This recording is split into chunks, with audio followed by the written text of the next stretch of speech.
When you're young and broke, you'll overlook things you shouldn't.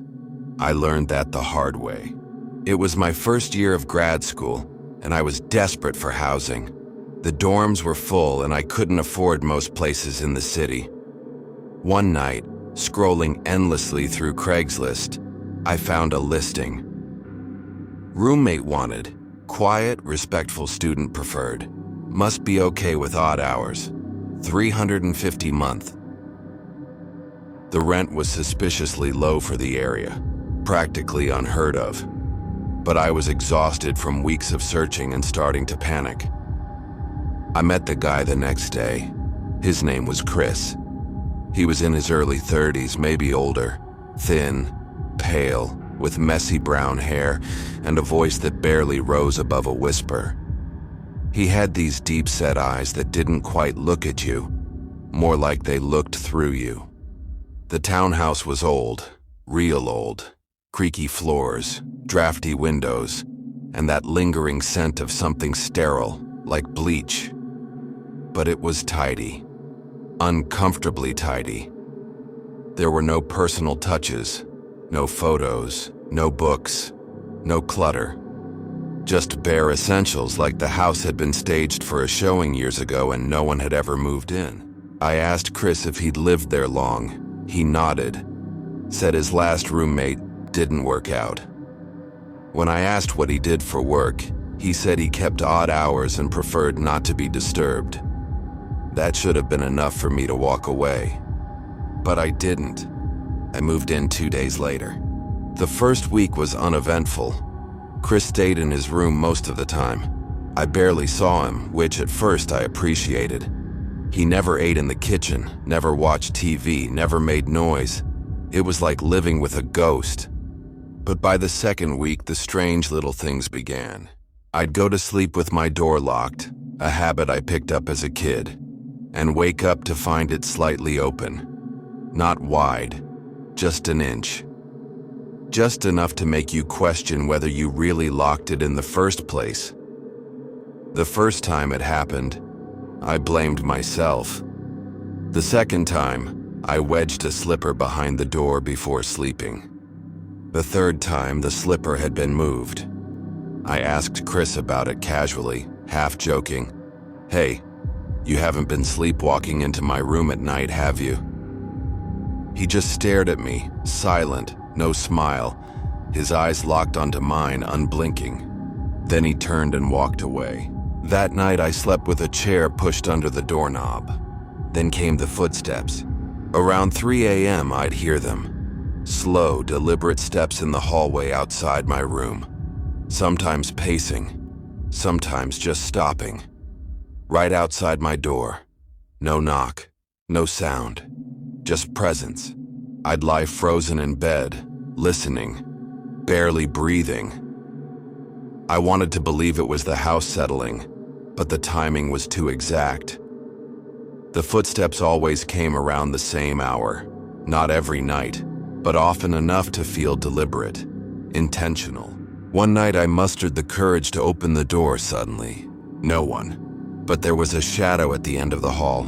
It moved as soon as I looked. I told myself it was my imagination, stress, sleep deprivation, but deep down I knew something was wrong. The breaking point came 3 weeks in. I decided to set a trap.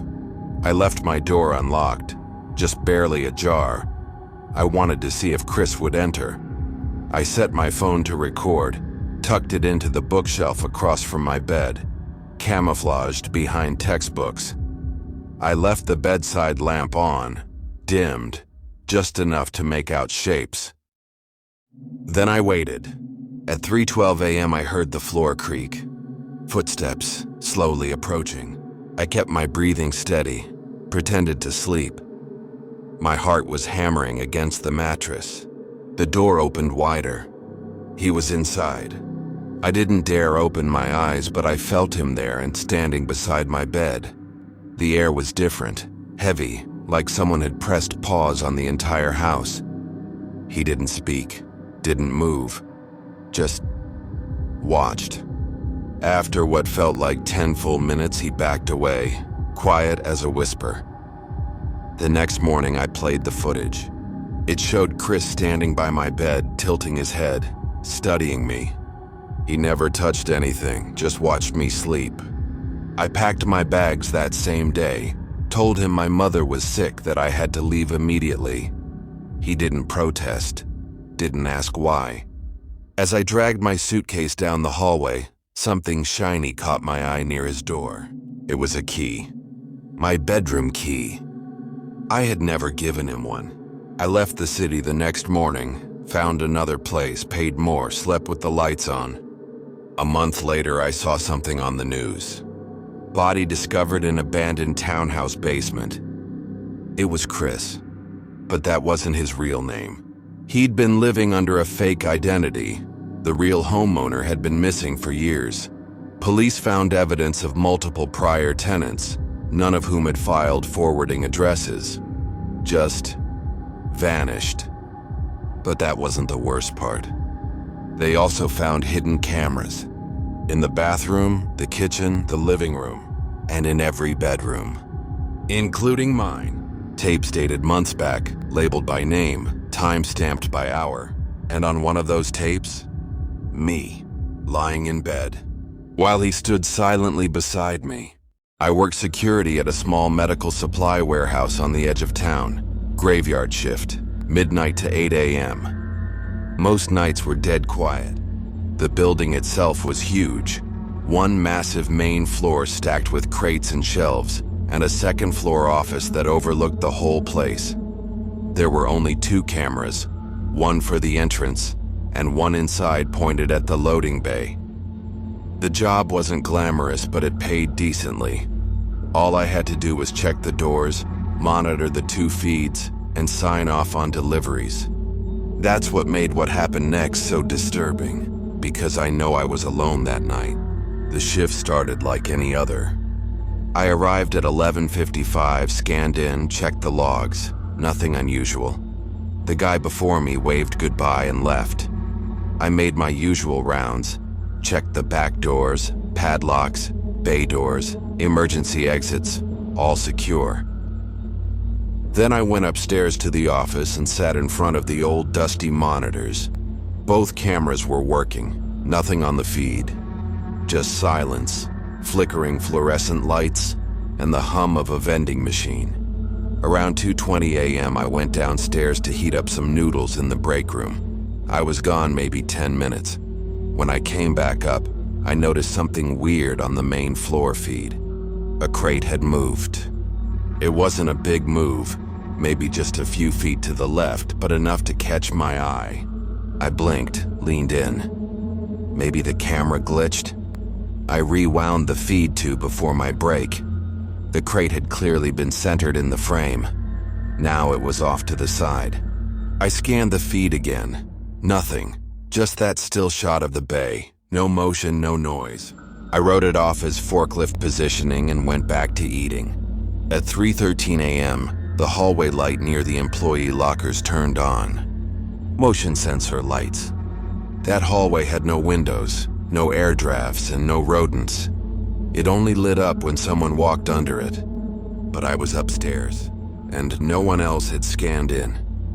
I checked the log, no other entries. I stared at the screen. Nothing moved. Then the light went off.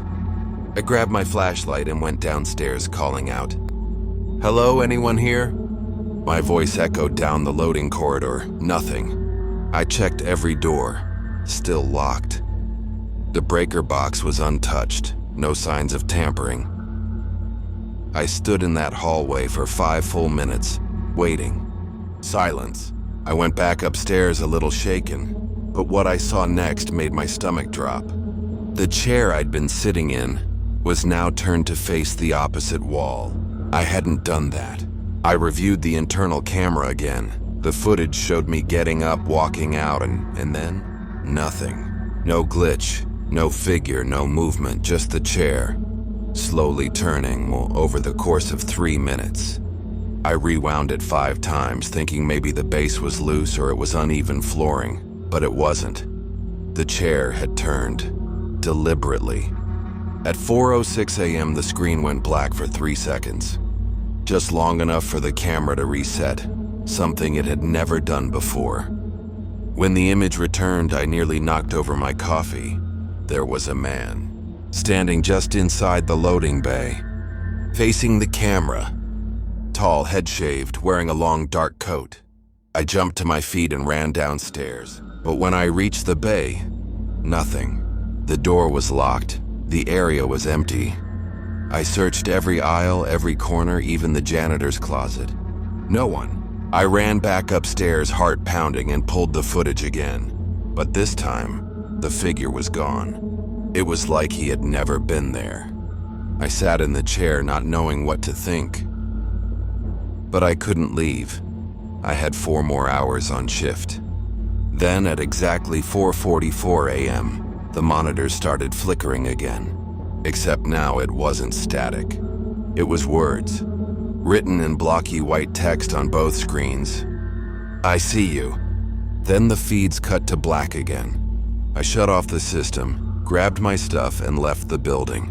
I didn't even clock out. The next morning, I got a call from the manager. She was pissed, said I'd abandoned the building. I tried to explain. I even offered to show her the footage. She said the hard drive had nothing on it. The entire night's feed? Corrupted. She fired me over the phone. But before she hung up, she asked something strange. "Hey," she said, "why did you leave a sticky note on the break room fridge?" I hadn't. "What did it say?" I asked. There was a pause. Then she said, "It just said, 'See you next shift.'" It started with a knock. Just a single soft knock at the front door. It was 2:17 in the morning. I was home alone. My roommates were all out of town for the weekend, and I'd been binge-watching old horror movies in the living room. At first I thought I imagined it, maybe a sound from the movie, but then it came again. Knock. Softer this time. I paused the TV and sat completely still, listening. Knock. 3 soft taps, deliberate, spaced out. I peeked through the front window. No one. I turned on the porch light. Still nothing. I waited a few seconds and finally opened the door. The street was empty, just darkness, cold air, and the sound of distant wind. I checked the ring cam footage. Nothing. Just me opening the door. I told myself it was probably kids messing around or my mind playing tricks. I locked the door and went to bed. But the next night it happened again. Knock, knock. Deleted on its own. I watched the ring cam live feed on my phone. Still nothing. But I heard it. 3 slow knocks again. When I checked the recorded footage the next morning, something was different. At 2:13 for exactly 3 seconds, the feed cut to static.